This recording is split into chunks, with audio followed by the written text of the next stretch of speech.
Salut YouTube. Alors aujourd'hui je vous retrouve pour une nouvelle vidéo qui va parler d'un sujet qui me tient à cœur dans les livres, c'est la Seconde Guerre mondiale. En fait je me suis rendu compte en faisant un travail pour un de mes cours en littérature jeunesse que j'avais énormément de livres sur ce sujet parce que c'est un moment de l'histoire, une période de l'histoire qui m'intéresse beaucoup et j'aime bien, j'aime bien, si on peut dire que j'aime bien. J'ai envie de lire beaucoup de choses de cette époque parce que voilà, les témoignages etc, c'est des choses qui me touchent. Et puis bon, c'est un peu un devoir de mémoire aussi, mais je peux comprendre que des gens n'aiment pas parce que voilà, c'est dur. Et donc je me suis dit, vu que j'ai énormément de livres sur le sujet, pourquoi pas ne pas en faire une vidéo dans laquelle je vous présente tous les livres que j'ai. Peut-être que si ce sujet vous intéresse, du coup ça vous donnera des idées, vous aurez envie de lire certains livres, donc voilà, je vais vous présenter tout ça. On va commencer avec une collection dont j'ai déjà parlé il me semble sur Insta et dans mon vlog 7 jours, 7 livres là. C'est une collection que j'ai découvert récemment et il s'agit de la collection Ceux qui ont dit non chez Actes Sud Junior. Donc j'ai lu 4 livres portant sur la Seconde Guerre mondiale de cette collection. Donc on a Non à la lâcheté de Sophie Scholl, enfin avec Sophie Scholl, Non à l'oubli avec Primo Levi, Non au désespoir avec Mordecai Anielewicz et Non au nazisme avec Lucie Aubrac. Ces livres en fait sont divisés en 2 parties, on va dire. La première partie qui est un peu romancée et qui va parler du coup de la personne célèbre qui est mentionnée sur la couverture, voilà, qui va raconter un peu sa vie ou son rapport avec le thème. Et ensuite, à la fin, on a une deuxième partie et ce sera plus, on va dire, un dossier pédagogique qui explique les choses un peu plus en profondeur, qui remet les choses dans le contexte et qui élargit le thème, par exemple ici de la lâcheté, à d'autres événements qui se sont passés plus proches en date de nous que la guerre par exemple. Et je trouve que ces livres sont vraiment hyper chouettes parce que donc déjà c'est une collection qui a été faite pour les jeunes et ça permet d'aborder des sujets un peu difficiles avec des jeunes et puis ça nous permet aussi d'en apprendre plus sur ces personnages qui sont pas forcément connus et finalement c'est bien de faire des petits livres comme ça qui les met en avant pour leur rendre hommage et du coup expliquer des termes ou des concepts un peu plus abstrait, voilà. Donc j'aime beaucoup cette collection et je la conseille si par exemple vous êtes prof, ça peut être hyper intéressant. Ensuite, du coup on parlait de Primo Levi et bien évidemment il y a le célèbre Si c'est un homme de Primo Levi. Donc on va avoir ici un livre témoignage complètement que Primo Levi a écrit. Parce que donc cet homme a été déporté. Alors je lis parce que j'ai pas envie de dire des bêtises non plus. Donc il était résistant et il a été arrêté en 1944, puis il a été déporté à Auschwitz où il restera jusqu'en janvier 45, date de la libération du camp par les soviétiques. Et donc il va publier Si c'est un homme en 47, c'est un journal de sa déportation et donc c'est l'un des tout premiers témoignages sur l'horreur d'Auschwitz, d'où le fait qu'il a eu qu'il est super connu et que c'est un peu un classique dans ce genre sur ce thème parce que voilà, c'était le premier et alors hyper émouvant, évidemment c'est dur parce que Primo Levi explique ce qu'il a vécu et le fait de savoir que c'est réel, forcément ça fait mal au cœur, mais voilà, encore une fois c'est important je trouve. Et donc voilà, je vous le conseille, si vous le connaissez pas, franchement il est bien écrit et j'ai pas envie de dire que j'aime bien parce que c'est compliqué de dire qu'on aime bien, mais voilà, c'est un très bon livre qui explique bien les choses. Alors, je vous parlais de Sophie Scholl avec la collection juste avant, et en fait, Sophie Scholl, je l'ai connue grâce à ce livre-ci, donc c'est Mon amie Sophie Scholl de Paul Duboucher chez Gallimard dans la collection Script. Donc dans ce livre, on va nous raconter aussi d'une façon romancée qui est Sophie Scholl, donc si vous voulez savoir un peu plus, donc Sophie Scholl, c'était une jeune fille qui avait la vingtaine d'années, à peu près 22 ans on va dire, qui était allemande et qui en fait a résisté, a fait partie de la résistance avec son frère et d'autres amis et qui ont créé le mouvement La Rose Blanche en Allemagne.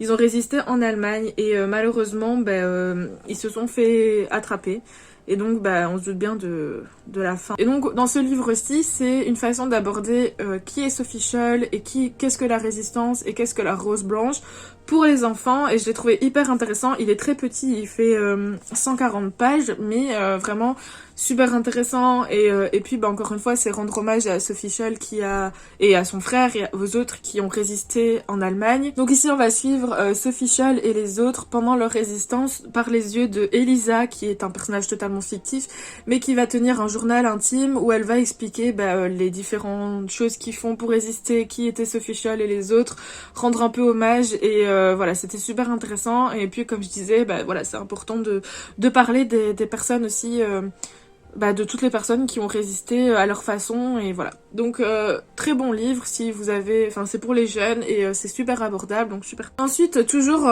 de la même autrice, donc Paul Duboucher, toujours chez Gallimard dans la collection Scripto, j'ai Chante Luna. Ici ça va plus parler du ghetto à Varsovie et de ce qui s'est passé. Donc on va suivre une jeune fille, donc Luna, qui est jeune juive d'origine polonaise, qui n'a qu'une seule passion, c'est-à-dire la musique et le chant.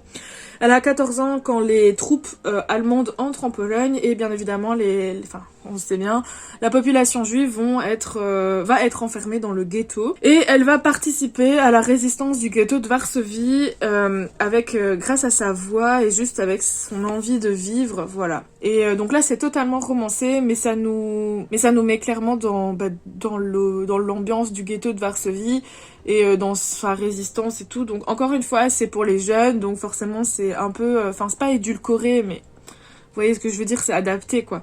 Mais franchement c'est une bonne mise en bouche aussi pour les jeunes de savoir ce qui s'est passé et de parler du ghetto de Varsovie. Je vous présente ensuite, toujours en jeunesse, La valise d'Anna de Karen Levin chez Flammarion Jeunesse. Donc dans ce livre, on va suivre l'histoire vraie, donc ça part d'une histoire vraie, après le livre est quand même romancé, mais voilà, on va suivre donc cette valise sur laquelle on va voir Anna Brady, 16 mai 1931, orphelins. En fait, ce sont des enfants au Japon qui vont essayer de découvrir à qui appartenait cette valise, qui était Anna Brady et où est-ce qu'elle est à l'heure actuelle. Et en fait, je vous dis que c'est basé sur une histoire vraie parce que au Japon, c'est très récent que le Japon s'intéresse à la guerre 40-45 et à toutes les horreurs, parce qu'à la base, le Japon était un pays allié de l'Allemagne. Il y a eu un donateur qui a décidé de faire des dons pour créer un musée comme ça, un mémorial de la Shoah au Japon, pour un peu éduquer les enfants et les Japonais en général. Et en fait, on a retrouvé du coup cette valise que des enfants japonais ont vue, et alors ils se sont pris d'une envie de savoir qui était cette jeune fille, enfin qui était cet enfant plutôt. Et donc on va suivre dans ce livre d'une façon un peu romancée tout le parcours de ces jeunes japonais pour retrouver du coup qui était Anna Brady. Et donc ce que je trouve super cool, c'est que dans ce livre, on a donc forcément le texte, mais on a plein d'images. Et par exemple, là, du coup, c'est Anna, parce que forcément, ils l'ont retrouvée. On se doute bien que ça finit pas très bien. Là, on a le centre de documentation à Tokyo. Enfin voilà, je trouvais ça super cool, et c'était super bien abordé. Et finalement, je trouvais ça hyper émouvant, parce que finalement, c'est un peu la rencontre entre des jeunes japonais de notre époque avec une jeune fille qui malheureusement est décédée dans les camps, et qui ont voulu lui rendre hommage et retrouver qui c'était. Et franchement c'était super émouvant. Toujours dans les livres jeunesse, et ici cette fois c'est totalement inventé. Peut-être que vous connaissez, il s'agit de Le doigt tendu de Claude Rancy, publié chez Mijade. Ici, du coup, on va suivre l'histoire de Pierre qui a 13 ans et qui, en fait, à l'époque, il n'avait pas conscience qu'il était juif. Pour lui, c'était pas vraiment une différence, jusqu'au jour où forcément la guerre éclate. Et du coup, pour se cacher un peu des rafles allemandes, etc., il va se réfugier à la campagne chez des connaissances de ses parents. Et là, il va y rencontrer Jacques, avec qui ils vont bien s'entendre, ils vont devenir hyper potes et hyper proches. Sauf que, malheureusement, Jacques va le dénoncer à un moment donné. Mais sauf que, en fait, il faut se remettre dans le contexte qu'à l'époque, Jacques était encore un enfant et il ne pouvait pas savoir. Enfin, il savait pas ce qui allait se passer. Pour lui, il suivait la loi, en fait, en dénonçant Pierre et sa famille, il suivait la loi et c'était normal. Ça n'excuse pas forcément son comportement, mais ce que j'ai bien aimé dans ce livre, c'est que finalement, ça nous remet dans ce contexte de se dire, mais l'ignorance, en fait, ça peut être tellement dangereux. Et est-ce qu'on peut vraiment en vouloir à un enfant de 13 ans d'avoir dénoncé des gens alors qu'il ne savait pas ce qui allait se passer, alors qu'il savait pas ce qui se passait vraiment, et alors que pour lui, il suivait juste la loi. Vraiment, c'est un très bon livre, tout aussi émouvant, bien sûr. Je pense que c'est pas un terme que je vais devoir répéter, parce que vous allez bien vous douter que tous les livres que je vais vous présenter sont assez émouvants et poignants. Mais celui-ci nous met vraiment dans une condition un peu particulière, parce que on se dit que finalement c'est bien beau de juger les gens qui dénonçaient ou quoi, mais sans savoir vraiment les raisons. Voilà. Après je dis pas, il y a des gens qui dénonçaient parce qu'ils savaient très bien ce qui allait se passer, etc. Mais voilà, ça nous met un peu le recul de savoir comment est-ce que nous on aurait réagi à l'époque. Alors, ensuite inconnu, c'est Le garçon au sommet de la montagne de John Boyne. C'est également l'auteur du Garçon bien marié, que bizarrement j'ai pas lu celui-là, alors que c'est le plus connu. Ici, on va suivre du coup Pierrot qui vit à Paris avec ses parents et qui ignore tout des nazis. Heureusement, il va devenir orphelin et il va être envoyé chez sa tante en Allemagne dans une maison au sommet de la montagne. C'est pas une maison ordinaire parce que la maison dans laquelle il va se retrouver, c'est le Berghof, c'est-à-dire la résidence de Hitler. Et donc bah fatalement il va rencontrer Hitler, il va rencontrer toutes les autres personnes proches d'Hitler, etc. Et là ce qui était intéressant, c'est que du coup on avait le point de vue d'une personne qui n'était pas une victime, mais qui ne comprenait pas forcément ce qui se passait et qui vivait juste sa vie et qui se rendait peut-être compte qu'il y avait des choses bizarres, mais qu'en même temps bah il pouvait rien faire parce que lui clairement il vivait avec Hitler quoi, donc voilà, c'est compliqué, mais franchement c'était super intéressant. Le classique dont je pense que je n'ai même pas besoin d'en parler, le journal d'Anne Frank, comme vous voyez je l'ai beaucoup lu. Il a morflé ce livre. Voilà, je pense que j'ai pas besoin de vous en parler. Celui-ci, bien évidemment, c'est le plus connu et le plus lu, le journal d'Anne Frank. Mais c'est clairement le témoignage le plus connu, c'est son journal intime. Donc on va suivre la vie d'Anne Frank pendant ces 2 ans d'enfermement. Alors certes, c'est peut-être pas hyper intéressant parce que bah, c'est juste les états d'âme d'une jeune fille de 13, 14, 15 ans pendant la guerre. Mais franchement, c'est hyper touchant. Surtout quand on sait ce qui lui arrive à la fin, mais voilà, c'est encore un bon témoignage, donc bah, si vous connaissez pas, foncez. Alors pour ceux qui n'ont pas envie de lire un roman, il y a cette alternative, donc c'est le journal d'Anne Frank, mais version roman graphique chez les éditions Soleil, et donc je vais vous montrer un peu l'intérieur, donc c'est exactement le même... la même chose que dans le journal d'Anne Frank, sauf que du coup, si vous aimez pas les romans, ou si vous connaissez bah, quelqu'un qui voudrait le lire mais qui n'aime pas les romans, bah, vous pouvez lui proposer ceci. Voilà, donc on a des planches comme ça, je trouve les couleurs hyper belles, et en fait ça va relater bah, du coup tout ce qui se passe dans le roman, mais en version roman graphique. Donc je trouvais ça super cool comme alternative, et puis ça nous met dans une autre ambiance aussi, étant donné que là on a les images, donc ça nous plonge encore plus, et puis enfin voilà, c'est peut-être un peu moins lourd on va dire qu'un journal intime. Et à la fin on a quelques pages avec ce que le journal ne dit pas. Ici c'est plutôt on va donc retrouver la ligne du temps de toutes les personnes qui se sont retrouvées dans l'annexe, ce qu'ils sont devenus quand ils sont morts, etc. On va avoir des nouvelles des survivants, des gens qui les ont aidés. Enfin voilà, c'est super intéressant, et voilà, c'est une bonne alternative pour les personnes qui n'aiment pas les romans. Alors on va continuer avec Anne Frank, parce que du coup j'avais trouvé ce livre. Elle s'appelait Anne Frank de Miep Gies, l'histoire de la femme qui aida la famille Anne Frank à se cacher chez Calment-Lévy. Donc Miep Gies c'était une jeune femme qui à l'époque travaillait avec Otto Frank, donc le père d'Anne Frank, et quand ils sont partis se cacher dans l'annexe, Miep Gies continuait à travailler, mais le bâtiment de travail était juste à côté de l'annexe. Miep Gies leur apportait de la nourriture, leur apportait des nouvelles, c'était un peu la personne qui leur apportait de l'espoir et un peu d'extérieur aussi. Et donc dans ce livre elle a retracé un peu son parcours à elle, son témoignage en tant que aide à des réfugiés. Elle donne un autre visage aussi de Anne Frank et des autres personnages, et c'est super intéressant. Et puis aussi, qu'est-ce qui s'est passé une fois que Anne Frank et les autres se sont fait arrêter et déporter, et à la fin. Donc franchement c'est hyper intéressant parce que du coup on a un autre point de vue de l'histoire d'Anne Frank, et tout aussi intéressant parce que finalement Miep Gies elle risquait sa vie tous les jours quoi. Enfin tout le monde risquait sa vie, mais voilà, elle était encore moins obligée d'aider, et pourtant elle l'a fait, et voilà, c'est super intéressant aussi. Avec Anne Frank j'en ai terminé, mais je vais vous parler d'un autre journal. Il s'agit du journal par Ellen Baer. Donc Ellen Baer c'était une jeune femme aussi qui a vécu pendant la guerre, et donc en avril 42 elle commence à décrire sa vie, de ce qui se passe, etc. Elle était juive et elle s'est fait arrêter en 44. Malheureusement elle est morte en 45 avant la libération. Mais elle a continué à écrire son journal pour expliquer, voilà, un peu comme dans le même style d'Anne Frank, c'est vraiment dans le même style, sauf que là du coup la différence c'est que Ellen Baer est beaucoup plus âgée, elle a une vingtaine d'années, donc on a un autre point de vue, et puis bon, elle a pas été cachée, elle a résisté, etc. Mais c'est plus...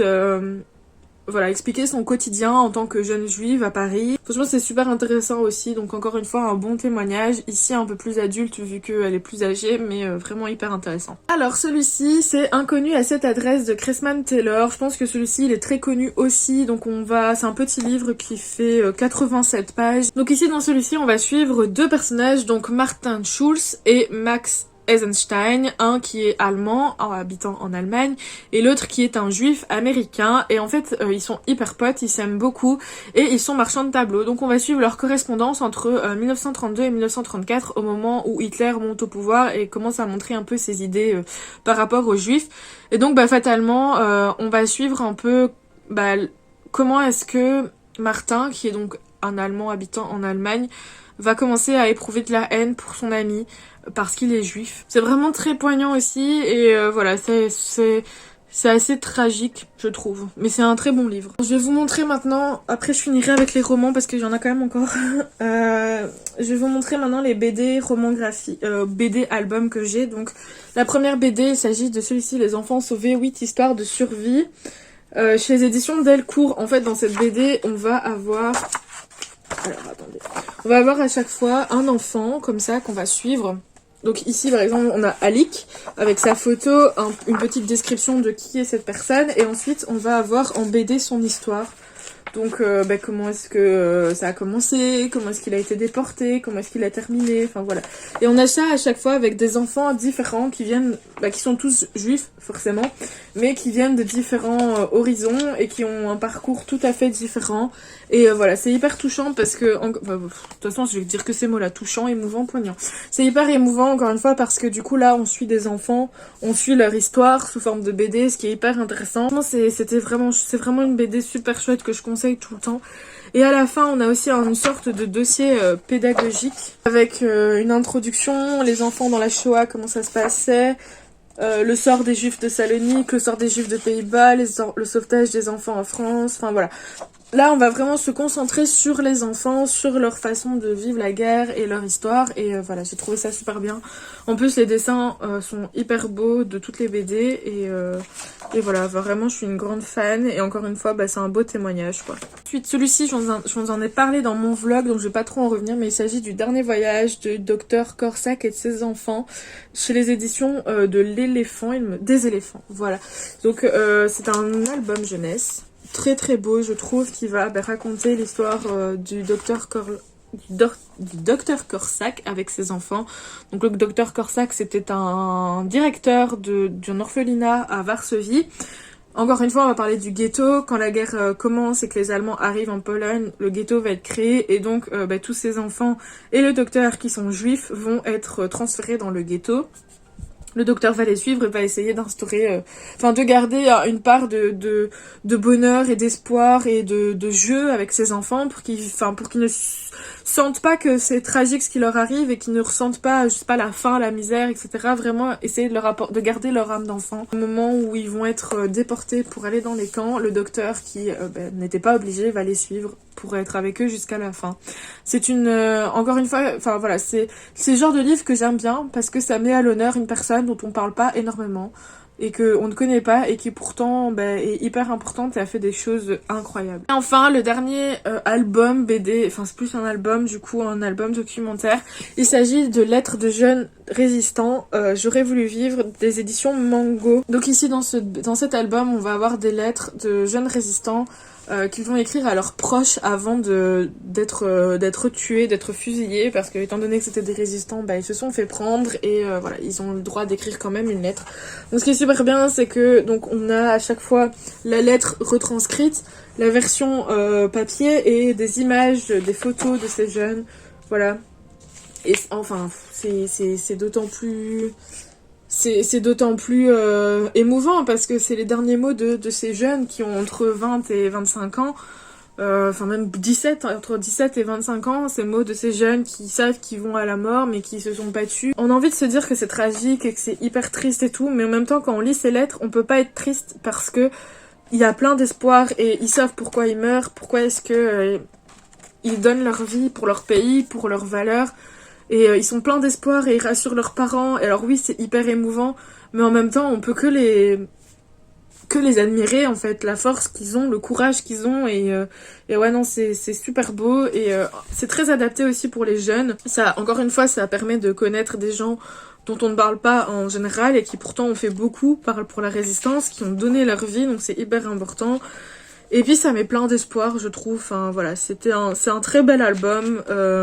Encore une fois, devoir de mémoire, et quand je le lis à chaque fois, je peux pas m'empêcher de rester pendant 1 ou 2 heures à réfléchir à ça et à penser à eux, même si je les connais pas. Enfin, c'est des gens admirables. Et alors, on n'a pas que ça.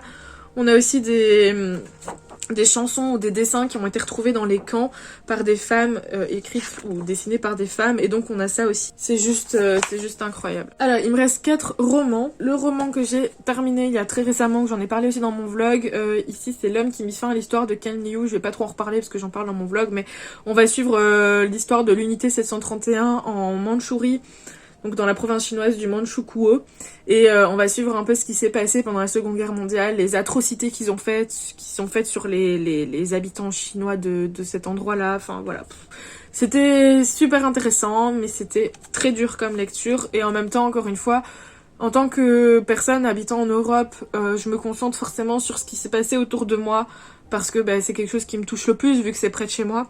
Mais finalement, je me suis rendu compte en lisant ça que c'est vrai que c'était une guerre mondiale, tout le monde en a pâti, tout le monde a vécu des choses horribles, et que des choses comme les camps européens, donc Auschwitz ou Bergen-Belsen ou autres, ça se passait aussi dans les autres pays du monde, et que personne n'était à l'abri, en fait, d'être malmené par des idées complètement horribles, et c'est ce qui s'est passé ici. Et ce qui m'a le plus choqué, c'est aussi de me dire que finalement, il y a eu très peu de temps avant que ces événements soient connus, et surtout soient reconnus, parce que il a fallu attendre 2002 avant qu'on en parle, et que ce soit reconnu entre guillemets, et encore c'est pas ouf non plus. Parce qu'il y a énormément de choses qui ont été passées sous silence à cause de certains contrats et certains accords. Enfin bref, c'est incroyable.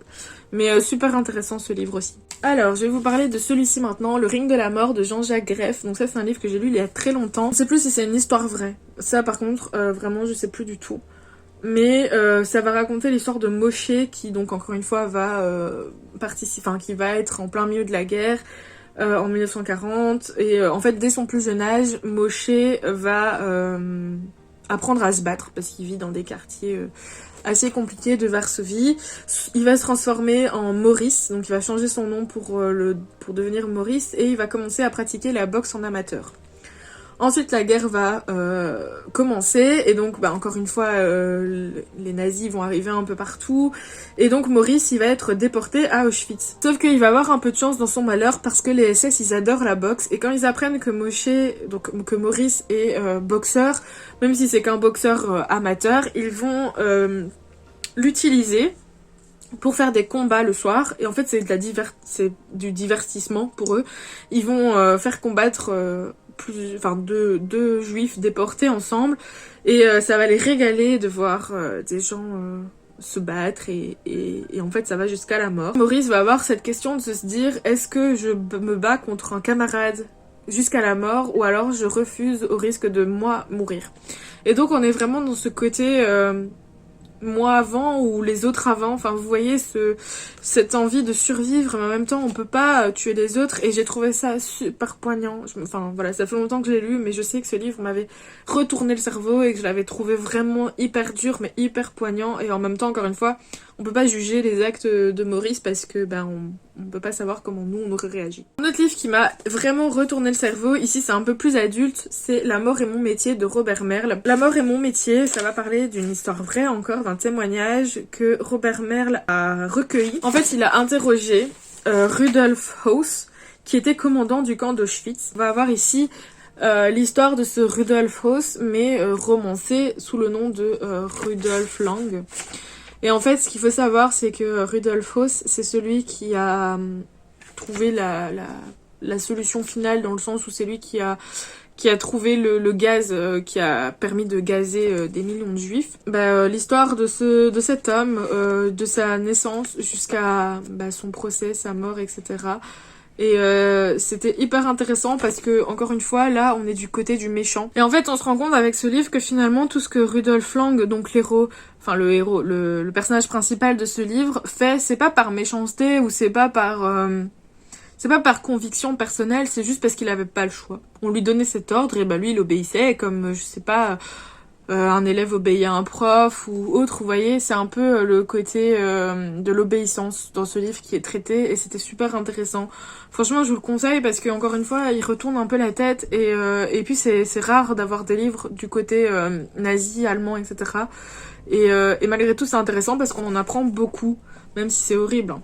Mais finalement, on n'a quand même pas envie de le plaindre, hein. Enfin, le dernier livre qui me reste et que j'ai pas encore lu, il s'agit de Vous n'aurez pas les enfants de Valérie Porteret. Donc ça, je peux pas trop vous en dire parce que je l'ai pas encore lu, c'est le dernier qui me reste sur le sujet. Tout ce que je peux vous dire, c'est que ça va parler, en fait, pendant la nuit du 28 au 29 août 1942, les membres d'œuvres sociales vont réussir à convaincre certains parents juifs à abandonner leurs enfants et à les confier à une association, donc l'amitié chrétienne plus précisément, parce que c'est la seule façon de pouvoir sauver les enfants de la déportation. Parce que le 26 août 1942, donc juste 2 jours avant, il y a eu une rafle où 1016 étrangers juifs ont été arrêtés et on va les trier donc dans un camp. Et donc pour éviter que les enfants soient déportés et donc sûrement tués à la fin, on va réussir à convaincre certains parents de les abandonner sous les pleurs, les cris, etc. Et 108 enfants vont être séparés de leurs parents et exfiltrés du camp. Et à côté, les 545 adultes, ils vont être déportés dans les camps, donc Drancy, Auschwitz, etc., où la grande majorité vont être gazés. Là, la police, dans les heures qui vont suivre, la police va lancer une chasse pour retrouver tous ces enfants cachés. La résistance va mettre des tracts un peu partout en disant « Vous n'aurez pas les enfants ». Voilà. Et donc ça va raconter cette histoire-là, donc du plus grand sauvetage d'enfants juifs entrepris en France. Et j'ai vraiment hâte de le lire. Il va être super intéressant, je pense, dur aussi, émouvant, mais super intéressant. Donc voilà, j'en ai terminé avec cette longue vidéo sur mes livres de la guerre 40-45. J'espère que ça vous a plu, j'espère que ça vous a donné des idées, et j'espère que je vous ai donné envie d'en lire certains. Je sais que mes avis étaient un peu fouillis. Après, il y a certains livres que j'ai lus il y a quelques temps déjà. Et puis c'est toujours un peu difficile, je trouve, de parler de ce sujet sans être irrespectueux ou être maladroit, et je voulais pas ça du tout. Donc voilà, j'espère que je vous ai quand même donné envie, qu'il y a certains livres qui vous intéressent. Et puis n'hésitez pas à me dire en commentaire si vous connaissez d'autres livres que je n'ai pas présentés, parce que ça m'intéresse toujours aussi. Si vous connaissez certains livres, enfin bref, n'hésitez pas, vous connaissez, à parler en commentaire, ça me fait toujours plaisir. Et du coup, moi je vous laisse là et je vous dis à la semaine prochaine pour une prochaine vidéo.